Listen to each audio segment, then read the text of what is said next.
The problem is, and I talked to Corey about this last week. I have, people say, "Oh my God, if you wondered what was happening in Nazi Germany in 1934, or 34 to 36, then you're living it now." And I don't think that's entirely true. I think that it was far harsher by 1934, right? Hitler, when he became chancellor, he had already split the country. He had already had laws, to put people back in the uniform. You could kill Jews with impunity. You could steal as you wanted. The entire system was rigged against you. Could we go there? Sure. As a Philadelphian, and a son of the true Constitution and the belief in the American experiment, I think we're in Boston 1774. And Oh, I think the intolerable acts are just starting to arrive by mail. And that really kicked off the Civil War. It wasn't the Boston Massacre. Mm. It was right? You have to house and quarter British soldiers in your house. that's right. They Yeah. could walk, they could harass you and come into your home and pull you up and send you to jail without warrant. Your freedom of speech was now limited. Your right to assembly was eliminated to a certain extent, which is why liberty trees popped up. That's right. Your right to have your own representative government was now under the governor who was sent by London, and your assembly dissolved. And then your ammunition and militias would fall under that. And oh, by the way, take this fucking tea that we have brought over from India that we are now tariffing. You know what I'm excited about, though, Corey? We have a very special guest on the pod today. I'm so excited that in the second half of the podcast, Malcolm Nance is going to join us. And of course, we've been talking about the threat to democracy. He's going to bring out the way that disinformation, both from abroad and internal to the United States, has really changed the terrain of democracy, undermining its fundamental values. Yeah, don't miss this. It's really great. I'm so thrilled we got him.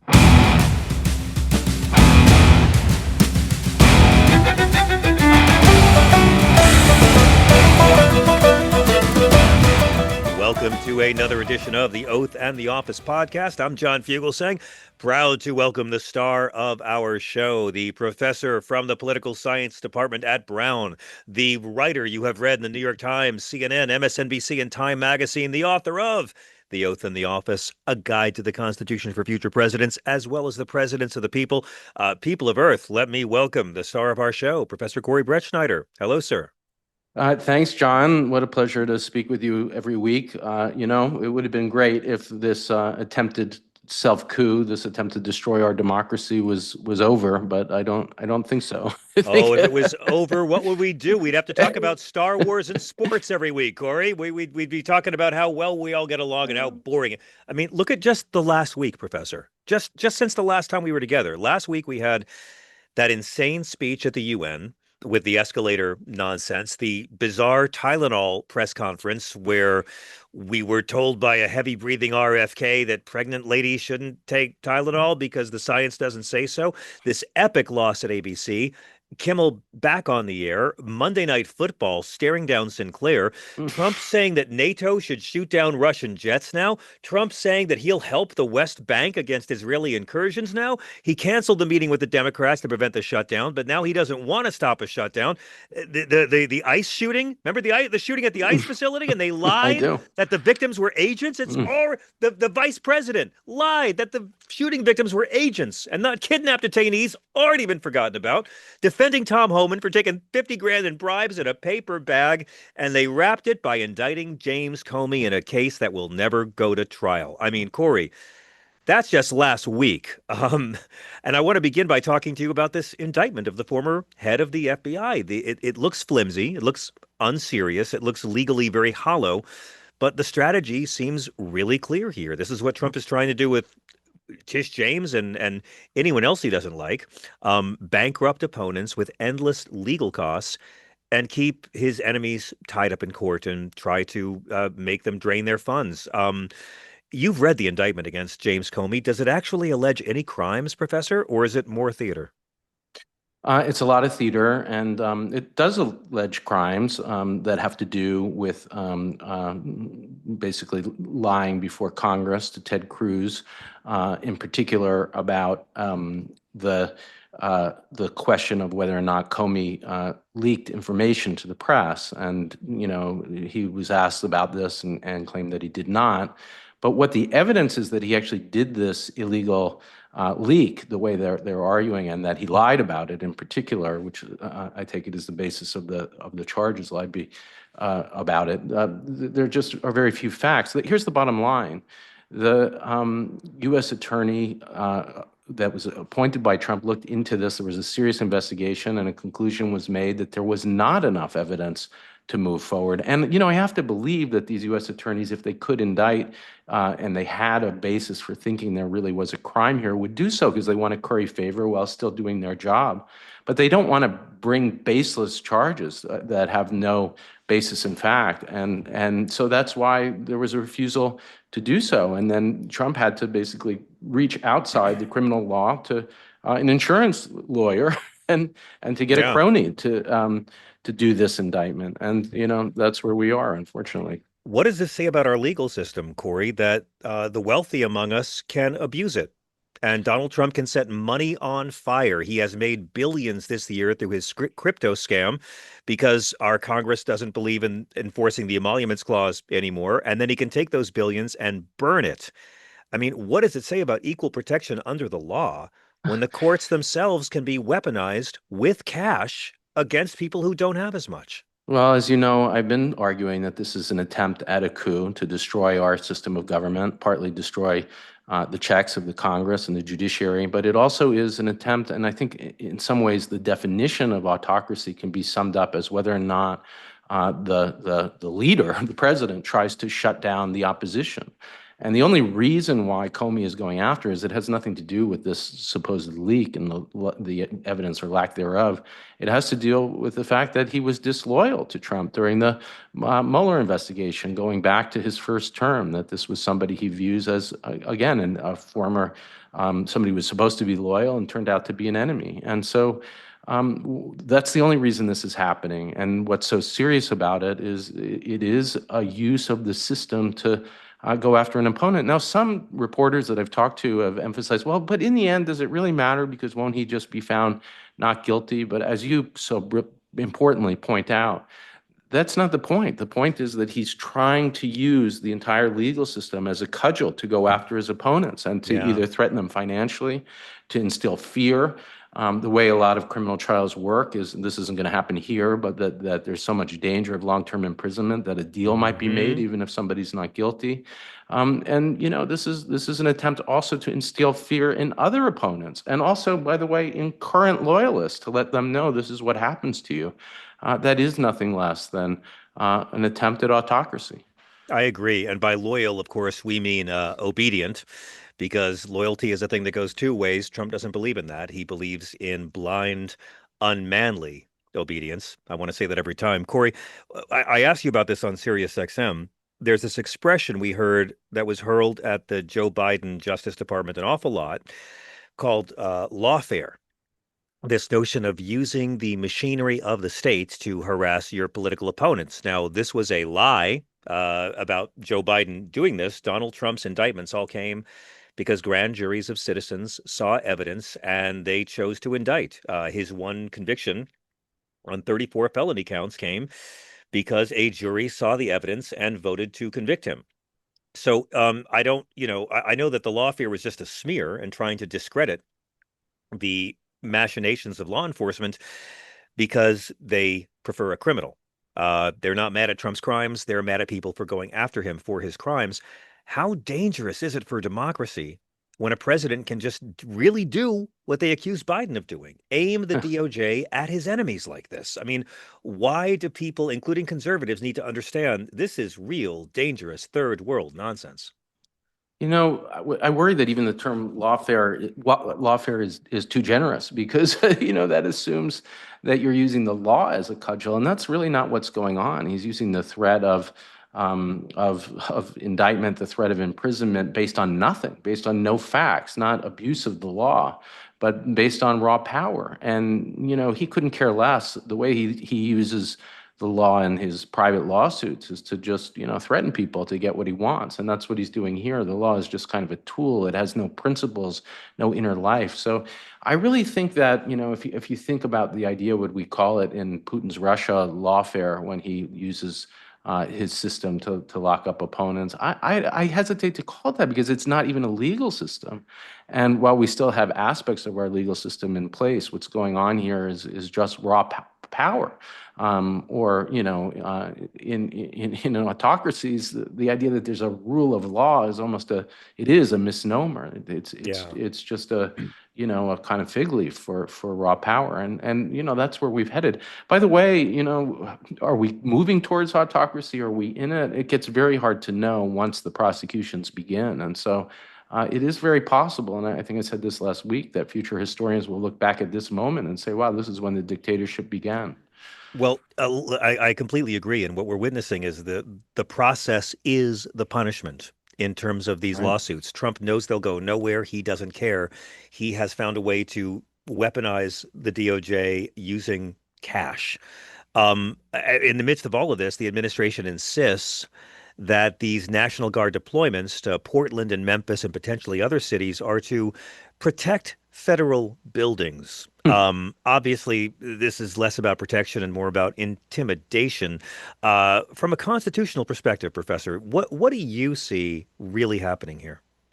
Well, this is where it gets really worrying, because he's got to say that the deployments, for instance, to Portland, are about protecting the buildings, because there is a law, and we've talked about this previously, but I'll remind listeners or those who are new to the podcast, welcome. You need to know the name of this law from the 19th century, the Posse Comitatus Act. And what it does is it essentially says you can't use the military for civilian policing. And it creates a limit on the use of the military within states that even if they're having problems with issues like crime, you can't just deploy the military. Right. So there are exceptions to that. One is that you can use the National Guard and the military to protect federal buildings. So that's what they're claiming here. And the more worrying exception is called the Insurrection Act. And that's what Eisenhower used, for instance, when there was a defiance of a court order in Little Rock. He over the governor's objection, nationalized the National Guard and turned it into part of the U.S. military and used it to integrate the schools. Now, that's using an exception, the Insurrection Act, to defend civil rights. This president is going to use it to shut down civil rights. And I did work during the Biden administration to try to convince members of Congress to rewrite the Insurrection Act. That didn't go anywhere. And what I was saying is we need to use it to clarify that, yes, it can be used to defend civil liberties. It can't be used to shut them down. And yet that's exactly what might happen here. What will the Supreme Court say if it comes down to it? I think they might side with Trump. By the way, using the military in this first step is part of his strategy to try to incite violence, to try to get chaos on the ground, and then they want somebody. They want some guy, some hothead, to throw a rock at a National Guardsman. Once they have violence, then they know how to handle you. You're exactly right, but. Professor, and I'm sorry to jump on this, but I mean, I've learned so much about the Posse Comitatus Act from you, which I thought was something from the Kinsey report. I didn't know it wasn't a weird position. But now I understand it is supposed to limit the use of military and domestic law enforcement. But how do you compare this to historical episodes where presidents invoked federal power against states or citizens, like Eisenhower in Little Rock or Nixon in the 70s? Well, I think there was this proud tradition of there, and there is I would say, unfortunate and troubling history of the Posse Comitatus Act, because it was passed in order to limit President Grant's use of the military to enforce civil rights. So in the 20th century, the way around that limit was by presidents like Eisenhower seeking integration, seeking to enforce civil rights orders by federal courts, was the Insurrection Act. And so for a long time in our head, when we would have taught this in school, for instance, on statutory interpretation or in classes about presidential power, it would have been a good law, that you're using this for a good end. Right. And now we've got to come to terms with the horrific fact that despite a proud history of some of our presidents, including Eisenhower at that moment, I think absolutely needed to do what he did, we've got to recognize that these same forces of good, the federal government can be used for what? To destroy the very foundation of democracy. And that's what's going to happen in Portland. He's going to look for protesters that he can have an excuse to go after. And why is he going after them? It's because he doesn't like their message. By the way, the meeting that I'm sure our listeners have by now read about, where Hegseth, I think, who was my TA at not TA, that I was his TA at Princeton. Thank you. Thanks for the I'm correction. at 90%. Thankfully, he was not my TA. I should have done a better job. And President Trump gathered all the military officials, bringing them in from around the world to let them know. And Trump used this language that he was going to basically use them, train them on enemies within. And that That's right. language of the enemy within, which we talked about again last week, the language of fascism, he's now used that to try to rally the troops, literally. What a scary thought that is as he begins these deployments, possibly to Portland and also to Memphis. He's literally calling American cities training grounds for American troops going to war. How do you say that our cities are a training ground for soldiers going to war without heavily messaging that they're going to have to shoot American citizens? Yes. And in the midst of this, we have the government shutdown that appears to be imminent. And I want to ask you about this, Professor, because on the surface, shutdowns are familiar, right? We've seen this before. Ted Cruz has done like 9 of them.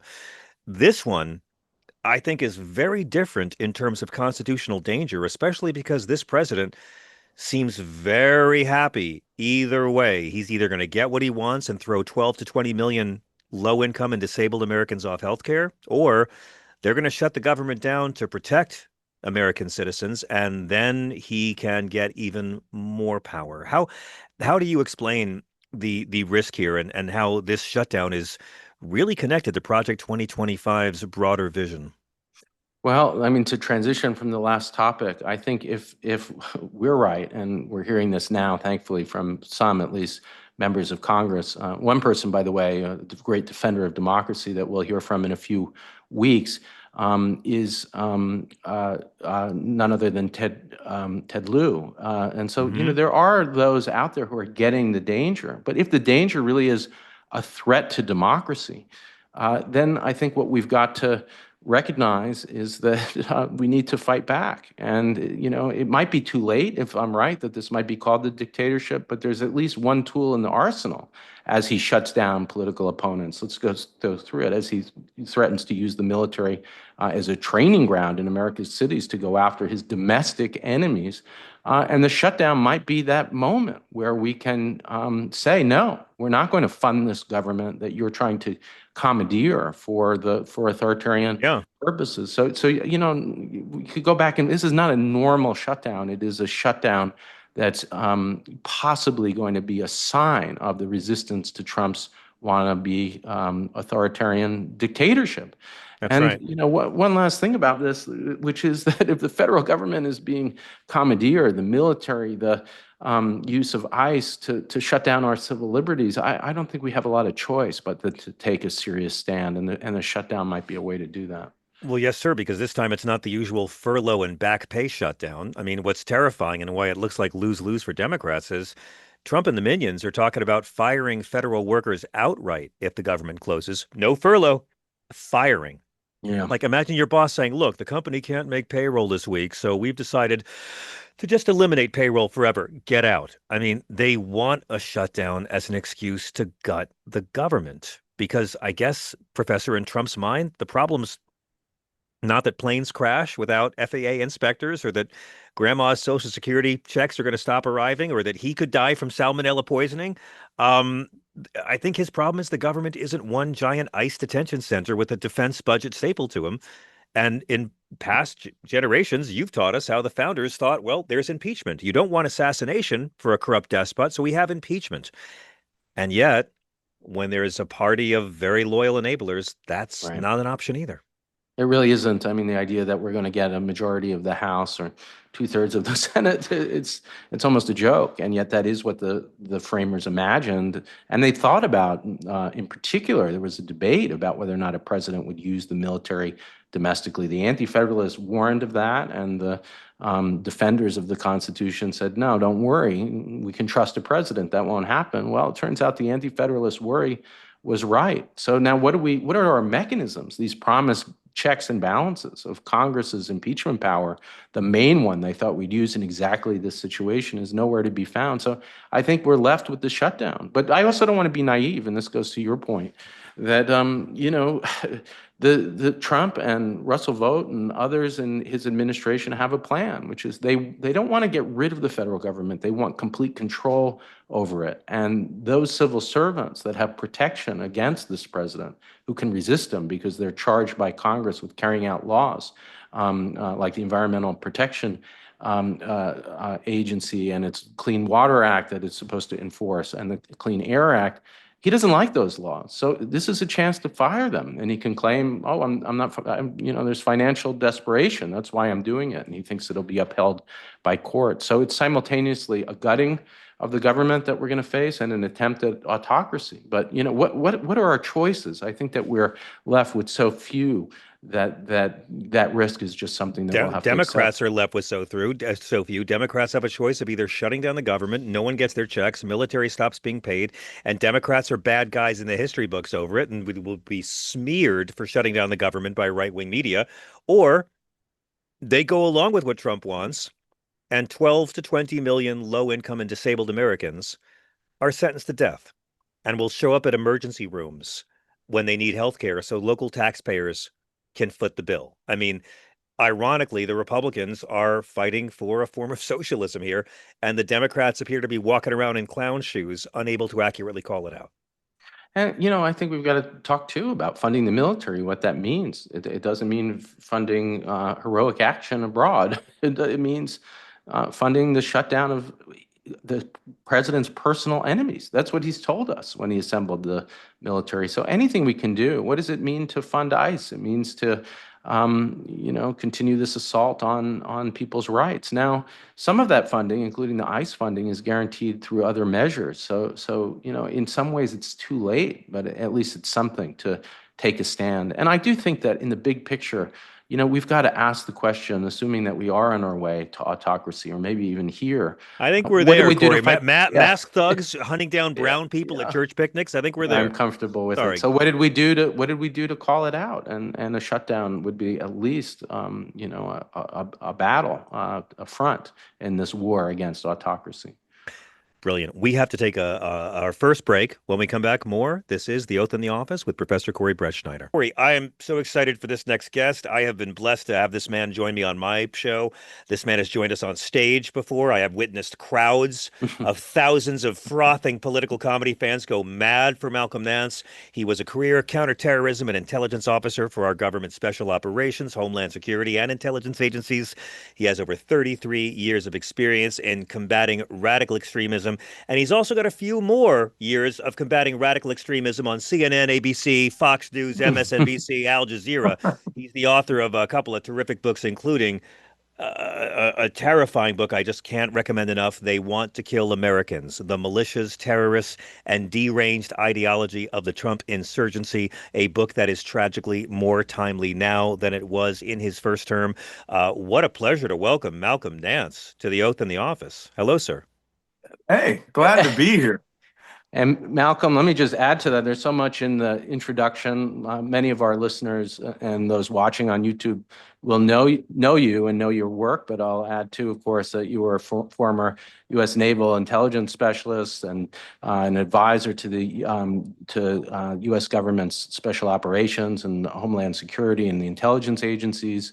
Of those books, 5 were bestsellers, is my understanding, New York Times bestsellers. So John has joined you there. Happy to report the last couple of weeks. And, there's so much to talk about. I also think that your podcast, which John and I were both privileged to be on, Black Man Spy, is a kind of kindred spirit to ours. We're all talking about this threat to democracy. We're being very honest about it, and yet, hopeful where we can find it. And so one thing I just wanted to start with, I thought our conversation was so interesting about the threat to democracy. And one thing that you really bring to it that I'd love our listeners to hear your thoughts on is the danger and the way that this threat, and in many ways unique threat, comes from abroad, that it comes from misinformation campaigns from Russia, in particular Putin's Russia, that its sophistication in spreading misinformation really has undermined our democracy. We've been talking about whether or not we're approaching autocracy or whether we're in it. This meeting with the generals really has me worried, the deployment to the cities. But the other part of it is this misinformation, disinformation, intentional campaign to mess with the really the underlying foundation of our democracy, which is communication and truth. So I'm just hoping we could start there. Yeah, in 2016, I wrote my first book on this. I shifted from counterterrorism and intelligence themes to having to write about Russian disinformation, misinformation, and propaganda infecting the American political scene. And that was sort of my claim to fame because, I was at MSNBC, I was explainer in chief about military things. And over time, people just kept asking me about the hacking of the Democratic National Committee. Yep. And the first moment I heard that the DNC had been hacked and that it had originated from a foreign entity using a malware suite called Fancy Bear and Cozy Bear, there could only be one answer to that. It's Russia, and they're doing Watergate. Because it's the only reason anybody would ever hack the DNC is to replicate Watergate. And then what you have to do is you have to extract from there. The problem that we have in the United States, our news media is so ridiculously slow. They give everyone benefit of the doubt. They cut breaks and everything. And I didn't. And in the run up to the 2016 election, I'm most famous for the day that I went on Joy Reid's, not her show, but she was doing an afternoon hosting on the the first day of the Democratic National Committee. And she said, well, you said you have something you want to tell us. And I was like, yeah, the United States is under attack by an information warfare operation from a foreign intelligence agency with the intention to get Donald Trump elected president. And it was like, record scratch. And they're like, whoa, wait, what? All of the signs had been there for the better part of a year, but the media wouldn't touch it. Right? Unless, somebody gives them a video recording of Putin saying, hack the Democratic election. Everything was there. And then, I wrote Plot to Hack America in 5 weeks. I did a full brain dump of how these operations are conducted. Now, the reason that I'm mentioning all of this, how the Russian, Internet Research Agency, the Kremlin, the FSB, the SVR, which is the Russian Clandestine Service, the GRU, Russia's military intelligence agency, they were all going after the United States. But they were really going after one side of the United States, the Democratic Party, because they had a vested interest in making sure the other side behaved. Now, at the same time, we learned that Steve Bannon had set up his own information warfare organization based on what the Russians were doing. So the Russians would throw a fastball and Steve Bannon would catch that fastball, some crazy bit of disinformation like the Podesta files or something, and then would pass it would be cleaned through WikiLeaks as a credible source. And then the MAGA disinformation system would amplify it far broader than the Russians ever could. By 2020, that had completely reversed. The Russians didn't have to do anything, right? MAGA started making up their own stories. That's right. And to the point where even today, the Russians are playing catch up on the crazy stories that MAGA comes up with every day. So it's sort of like, it's the Anakin Skywalker thing, right? He was cute in episode 1. He was racing cars and showed talent and could go on to be a Jedi. And his next thing you know, he's massacring children and going to the dark side. That is information warfare with the Russians. So when we say we have foreign actors out there who are doing things, not anymore, nowhere near the level that Donald Trump and the MAGA multi-billion-dollar machine. They bought the largest social media network other than Facebook by buying Twitter. right? Then they intimidated Facebook, after the election to where the top four richest men who own media machines, LA Times, Washington Post, Twitter, now X, and Facebook, Instagram, are all in the pocket of Trump, and That's right. they do the propaganda now. And there's guys in Russia just sitting around drinking tea, Trying, going, doing their best, but they don't need to. yeah, But boss, we'll So it's reply. irrelevant at this point, the Russian misinformation, because it's become part of American culture and American power. And Oh, even you said MAGA, but I take it in some ways the new Republican Party. Would you go yeah. that far? Yeah, well, MAGA is the Republican Yeah. Party. Yeah. There is no Republican Party, Mm. right? There's the MAGA Party. But to be quite honest, you're right that the Russians now have shifted their disinformation. And to tell you the truth, I find it fascinating. Because they were using old KGB methodologies, which was create a false narrative, inject it into a news media, let it amplify, and then amplify the amplification. The internet world with Steve Bannon, Cambridge Analytica had multiplied that by an order of magnitude to where the Russians would put it out into the broader internet. Cambridge Analytica would pick it up and would micro target 70 to 80 million individuals on the basis of their likes and dislikes in this That's right. world. Even the Russians were doing that.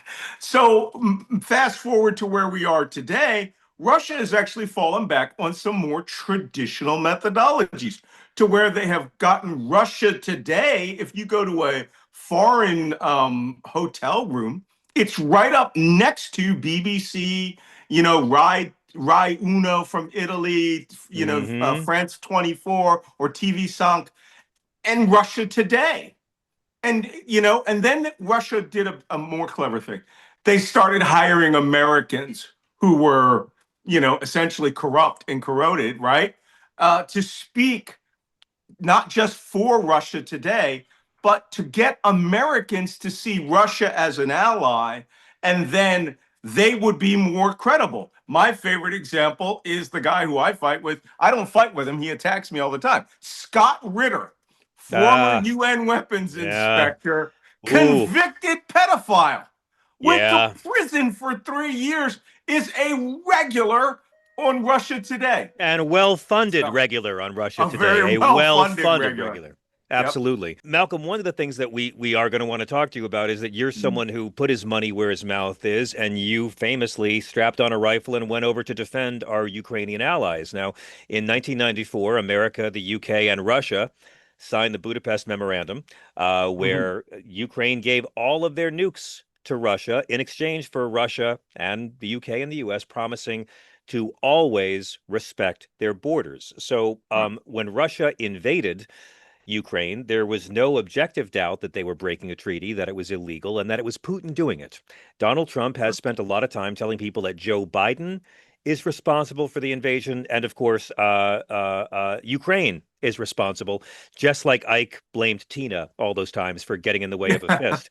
Here's my question, though. I mean, seriously, why do you think this president cannot criticize Vladimir Putin, is not allowed to speak the truth about Vladimir Putin, while his own aides do?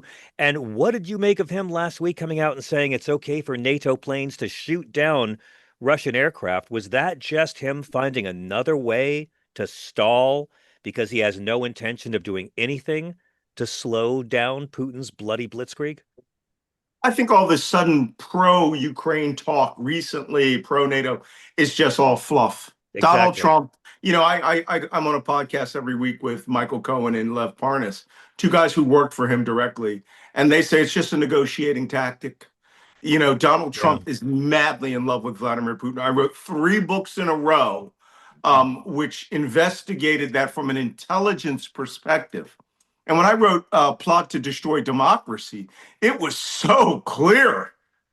Whatever Putin had on him, when Putin came in, when Trump came to Russia for Miss Universe I believe it was in 2012, he Vladimir Putin is an ex-KGB human intelligence officer. He would have said, get me everything there is about Donald Trump in our archives, right? Because he would want to study his target. Man has billions of dollars. He wants to build a Trump Tower there. And they would have come in with wheelbarrows full of information. And I'm not joking. The first surveillance that started on Donald Trump by the KGB occurred in 1977 when he married Ivana, and she was a citizen of the Czech Republic. And for 10 years, every word he said to the family, everything she said to the family, every phone call that was made when the kids, Ivanka and Donald Jr. and Eric came there as children, they were under the surveillance of the KGB and Czech intelligence, the STB. And all of this is documented. The Russians document everything. So there was 10 years of that before Donald Trump ever came and visited Russia in 1987. And then Trump became enamored. He always wanted to be a nuclear weapons negotiator. That's why you saw that crazy talk about, nukes, the one of the two N words. That's right. By the way, is what he said at holy cow. Always classy. Always classy. Yeah. And so the Russians had an enormous database on him when he came to Miss Universe, and decades of surveillance. Now, how do we know that surveillance actually occurred? I always get MAGA heads come out and go, that's a lie. Czech television has all the physical files, right? And they did a documentary on it, and they did a whole expose with Luke Harding, who wrote the book Collusion, who goes, here's the phone calls. And who was the reporting entity, by the way, to the KGB for the Czechs? Ivana's father. Okay, he was the official intelligence collector. They tasked his ass to go do that. So with all this data and Trump's love of Russia, and I got a theory about that that's the same that we had for Al-Qaeda. Al-Qaeda was fascinated with Russians. Why? Last bastion of seemingly skinny, untouched Caucasian women. Okay. And that's why Trump loved women from East Europe. They were submissive. They, loved style and fashion. He went to Slovenia for a model. His second wife, convinced him, obviously, that he was doing everything wrong. To tell you the truth, his character on South Park is far more accurate in the way he views the world. Yeah. And it's he doesn't govern by the law. He doesn't govern by structures and norms. He governs by, do I look like I give a fuck? That's right. And can I just say to your South Park point, his character on South Park is literally a copy of South Park's 26-year-old version of Saddam Hussein. Satan says to him, you're literally the same guy. And it completely works. Satan's ex-boyfriend was Saddam. We got to hit a quick break, but Malcolm, if you can stick around when we come back, I know the professor and I would love to talk to you about how groups like QAnon are helped by foreign influence and ask you a whole bunch of questions about your time in Ukraine. We'll be back in just a moment. This is The Oath in the Office. Welcome back to The Oath in the Office podcast. Professor Corey Brettschneider and I are joined by our good friend and one of my favorite people to talk to, author and rock star Malcolm Nance. Professor, I know that you had a great interview on Malcolm's show, Black Man Spy, last week. I just want to praise you, Malcolm. I got so much feedback on my book from your audience. It's just, I love what you've done, and I love how you are paying back this country and giving even greater service as a broadcaster and as a voice of decency and resistance. The problem is, and I talked to Corey about this last week, I have, people say, oh my God, if you wondered what was happening in Nazi Germany in 1934 or, 34 to 36, then you're living it now. And I don't think that's entirely true. I think that, it was far harsher by 1934, right? Hitler, when he became chancellor, he had already split the country. He had already had laws, to put people back in the uniform. You could kill Jews with impunity. You could steal as you wanted. The entire system was rigged against you. Could we go there? Sure. I as a Philadelphian, and a son of the true Constitution and the belief in the American experiment, I think we're in Boston 1774. And Oh, I think the intolerable acts are just starting to arrive by mail. And that really kicked off the Civil War. It wasn't the Boston Massacre. Mm. It was right? You have to house and quarter British soldiers in your house. that's right. They Yeah. could they could harass you and come into your home and pull you up and send you to jail without warrant. Your freedom of speech was now limited. Your right to assembly was eliminated to a certain extent, which is why liberty trees popped up. Your right to have your own representative government was now under the governor, who was sent by London, and your assembly dissolved. And then your ammunition and militias would fall under that. And oh, by the way, take this fucking tea that we have brought over from India that we are now tariffing. Literally, I cannot say. People say, "Oh, this guy's more like Hitler." No, he's George the Third not on steroids. He's stupid George the Third, or as I call him. Oh no, King. he can still have the same psychosis issues, Malcolm. He can still have the same well, at least profound George mental the Third had the impairments of George decency the to go Third. crazy for a year. Let me ask you. I call him King Donald the Last, by the way. Nice. I call him Comb over Caligula myself, but all these names work very fine. Corey? Well, I was going to say, when kind of just tying the themes together, I mean, one thing that you said earlier, which rings true to me, is that we can't, in this disinformation universe, misinformation universe, maybe we should call it, in which the president is actually the leader of the disinformation campaign. Correct. We can't pretend that everything is normal. So, the idea that you're going to engage in deliberation with somebody who's really just using words as warfare or as information, and that is how he uses them, the misinformation. It's not that he's trying to communicate with you, he's trying to manipulate you. And so when a delegation of the Democratic Party goes in and talks to somebody who's playing that game and tries to, in good faith negotiate as if it's a normal president, that can't be the right way forward. So I love that idea. I mean, I do want to, just ask again, so what is it that we need to do? One thing, I guess, is just analyzing it for what it is and being honest. This isn't communication. And then I'll invite you too. I mean, what does the military do? Because they are in such a weird information universe where the assumption is that they're being given lawful orders, and that's why there's a commander-in-chief. Of course, we're in a different world if they're being lied to, if the orders are illegal orders, and that well could happen. So what is the right way to respond? I mean, I'll invite you to pitch it to the military, but also to talk generally to all of us and to members of Congress. No communication, our own universe of information that tries to clarify. What do we do? Well, first, the military has their own world, and it works on what we call the read boards, right? That's used to be paper, big stacks of all the information that you had. They neutralize the politics out of it because they are responsive to a civilian leadership in the United States.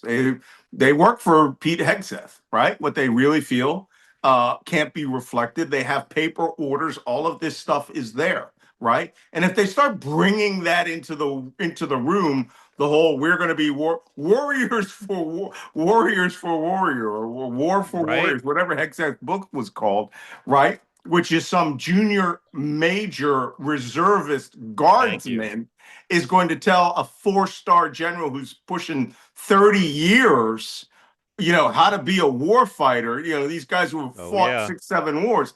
They're just going to ignore it. And they're going to try to maintain the status quo. But with regards to disinformation warfare and information warfare, we have entire commands arrayed around that. But they are oriented to warfare outside the United States. Same with our psychological operations, military influence operations people, MEO. But with regards to us as American civilians, we are the war fighters of disinformation within the continental United States. And right now, until you see some horrible catalyst of a guardsman or somebody shooting something, they are they are a non-factor. It's the Gestapo, that the Geheimstaatspolizei, that you really need to worry about, which is ICE. They are taking people with high school diplomas, right? Anyone with a high school diploma can become an ICE agent.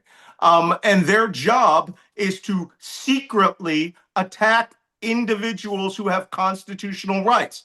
And since the Supreme Court has decided they are all in on Donald Trump, and we had talked about this when I interviewed Dahlia Lithwick, they're 100% on. Now they are 6-3. They have obviously secretly discussed this.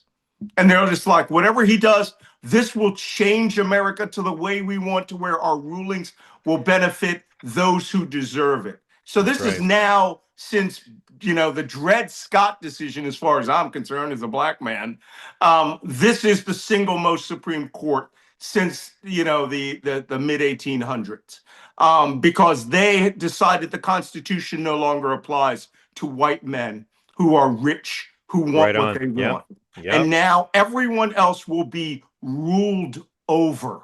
Correct. So how do we combat this? How do we combat the disinformation sphere, misinformation sphere? First off, you have to recognize that there is a meta-narrative that they sell, which is strictly based on the mind of a pathological liar.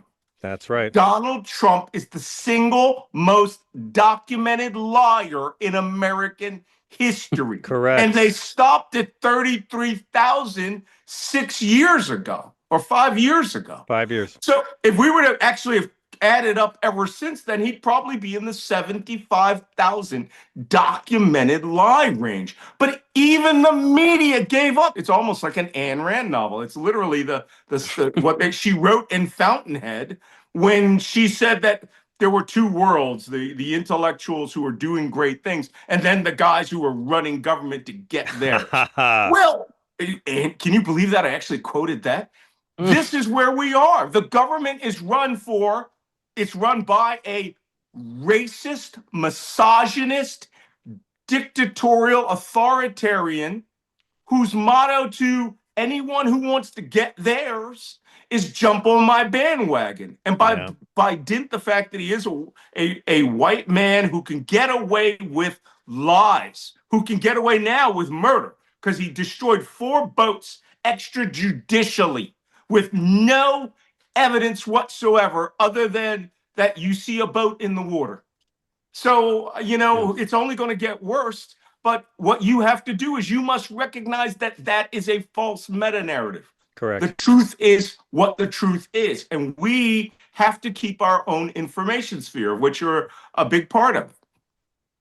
And they hate that, by the way. There's no liberal billionaires funding us. The blowing up of these boats, I think, is such an important point, because it really brings it home. If you listen to his information, or Hegseth's, these are drug dealers. Well, how do we know that? How do you know? Exactly. The evidence is all vaporized. The evidence is vaporized. And then when you look at the number of people on these boats, like, why would I had an expert in smuggling tell me this, and I just can't unsee it. Why would you have so many people on a drug smuggling boat? It doesn't make any sense. There would not be 12 boats.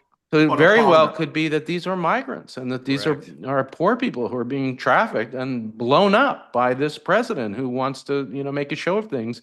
And when you're beyond the law, which, I even resist calling it lawfare, because I think it isn't law-like in any way, that it's it's a example of when you get rid of the law, you get rid of due process. What do you have? You have arbitrary killing at the behest of a tyrant, and that is where we are. The first people he fired, besides the 2 women admirals of the Coast Guard, the black chairman of the Joint Chiefs of Staff, that's right. Mm-hmm. The next 3 people he fired were the top 3 judge advocate generals at the Pentagon. The top 3 lawyers whose job it was to run the judge advocate generals corps and get it and to have rulings about the legality of your behaviors. So you have essentially a lawless Pentagon who is now carrying out what I can tell you his entire playbook on Venezuela, because I saw the movie with Harrison Ford, right? It's a clear and present danger. Mm-hmm. It's a Tom Clancy book in which they were extrajudicially shooting down aircraft, blowing up small boats, running commandos in these countries, and killing wives and kids without any ruling whatsoever. And at least in the book, you could be impeached and shamed into cutting down those operations. No, Trump's like, I'm just going to do it. So we, again, in this disinformation sphere that we are having to combat, which has now infected CNN, MSNBC is about to be gutted. It's going to be whatever its name is, MS whatever. Yeah. We're not, Less now, and yeah. it's no longer, it will probably, this is precisely what Vladimir Putin did the minute he got into Exactly. office. After the Kursk massacre where the submarine sank, he just turned all of the political talk show channels into variety shows. Yeah. And I think that's what's going to happen. We must have our own nucleus to combat that. I mean, what's worrying, although I'm glad that we're doing what we're doing, is that, you know, it's independent podcasts, independent media, not controlled by some central organization that's worried about stockholders. Correct. And, yet I mean, I wish we were bigger, but our size is, you know, not as vast as the information universe. But the that's status controlled by quo, MAGA. the status quo is always better funded. The status quo is Yeah. always better armed. But I mentioned that we don't have any liberal billionaires funding podcasts, or like, no one funded, what is Air America. That's right. They took it down. But look at this. We had billionaire fund Ben Shapiro when he was like in his late 70s, he was his late teens, and they gave him $10 million. Which he still is, I believe, but yes. Yeah, they gave him $10 million. Then Sheldon Adelson gave him another $50 million, I believe. They gave Charlie Kirk tens of millions of dollars. Yeah. Some guy who's in his early 20s. And, you and I were at Politicon, when he was there and he would come in there. He had bodyguards and, vehicles. They fund the information sphere, but more importantly, the right wing creates its own cultural identity and has CPAC, Turning Point. We don't even have Netroots Nation. I hear it still runs. Correct. But what is it, 6 guys in Austin going out for burritos? And it was never establishment anyway. But it wasn't ever funded as anti-establishment. Of course. Which would have helped the Democratic Party. But it's nothing new. I mean, Charlie Kirk, rest in peace, was very well compensated for normalizing white supremacy to college students and white people in their 20s. Ben is very well compensated for normalizing oligarchy and making it just seem like a meritocracy.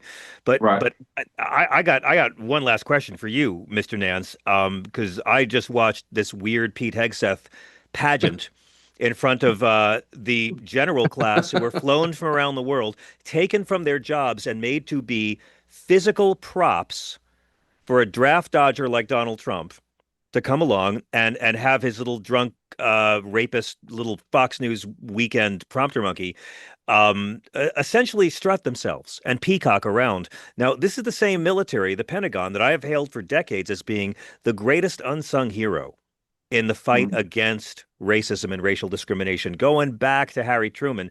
But the military has been one of the greatest heroes in affirmative action.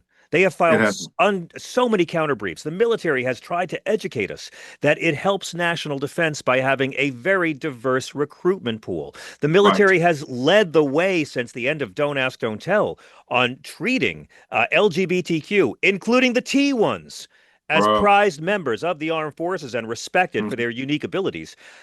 Malcolm, after seeing this pageant today and watching how this draft-dodging clown is running roughshod over so many of the values that our military holds dear and deploying them as props to majority black cities to practice warfare on Americans, you're well-connected. You know a lot of these men and women. Yeah. What does the officer class think of this man, and what's going to happen when some of them are called upon to perform illegal orders? Well, the illegal orders thing is different. They're going to have to work their way through a boatload of officers. Okay, but what do they think? There's no way. But I will tell you what the thought bubbles were in that room, because it was not just the officers; it was all the senior enlisted also. Right right? on. Sergeant Major of the Marine Corps, Army, every senior commander that came there was an enlisted man next to him. And these are the guys who are going to have to explain it to the lower chain of command, that, all of you black guys who have problems with folliculitis, you shave and bleed and hurt or get out of the military. Thank you. Right? All of you gays out now. Let me tell you something. I was in from the very secretive, dark world of cryptology, right? Arabic linguists, which means that we only had 100 in the Marine Corps and the Navy. And one day I was asked to counsel a guy and kick him so that we can kick him out of the Navy. And I was a chief, and I was like, "Who's this guy?" And they bring him over, and I go, "Oh yeah, I know you." And I look at his folder, right? And they go, "Hey, you got to kick this guy out. He's got a bad case of gay." And I look at his folder, and this guy was a level 5 Arabic linguist. That is native, native, masters or above educated. And he wasn't a native. He was Lawrence of goddamn Arabia. And I was like, a unicorn has just walked into my room and is pooping ice cream. This guy was, I couldn't believe he existed. And they were like, "Yeah, he's gay. You got to get rid of him." I was like, "He's a level 5 linguist." And he said, "So what are you going to do?" I'm like, "You get to work. Get out of my office and go to work." I needed this guy. Then you know what? They kicked him out anyway. We're about to invade Kuwait, and I just lost the only guy who could translate, Saddam Hussein's girlfriend phone calls. That's or whatever you want to put. You know what happened to him? NSA hired him. They were like, "Oh yeah, we know you're gay, so here's your top secret clearance back, and now we're going to pay you 5 times what you were being paid before." And he retired. The military lost the finest linguist in the run-up to Desert Storm that we had on book because he was gay. I don't care. And my attitude was, I don't care. Get to work. These guys are now all going to have to confront this. Right. Right? I felt sorry for the 3 or 4 black generals and women generals and admirals I saw in there, because guess what? Pete Hegseth just, authorized today this. You can have, it was like he was going over his own life. You can be a drunk. You can have multiple sexual harassment charges filed against you. You can be a racist, although it's on the books that we can't be a racist. And that now will no longer impact your promotability because you made mistakes. This isn't Nimitz running a ship aground when he was an ensign in 1917.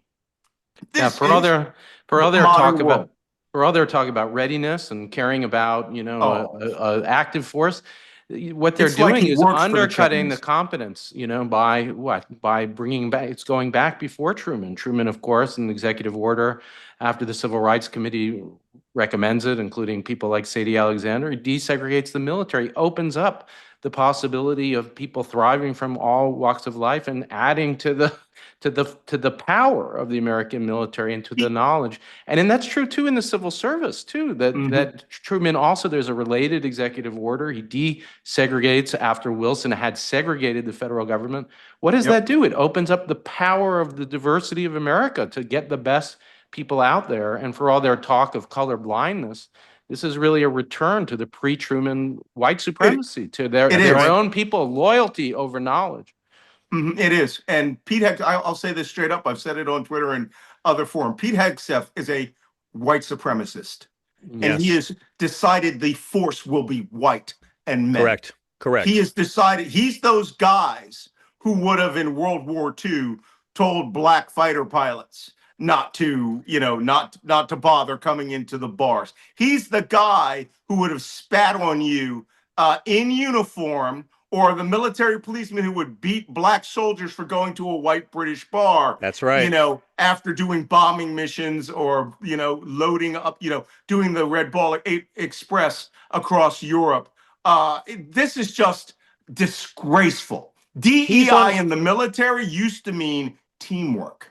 Yeah, well, right? Pete Hegseth, that means didn't earn it. And he's on record this week, just to build on your thing, Malcolm, he's on record this week as praising and celebrating and honoring the white supremacist coward cavalry members who Oh, slaughtered unarmed women and children at Wounded Knee, Wounded going Knee. literally 150 years out of his way to show his contempt for the non-white victims of white supremacist violence. And that is And not he, a dog whistle, that is a train whistle. Sir. so, there's the best that we can hope here is that he will crash and burn on his own. But that thought bubble I didn't fill in yet, that thought bubble around all the generals was two thoughts. One, why the F do I have a drunk ass major talking to me? Thank you. The other one was, well, we came all this way. What's for lunch?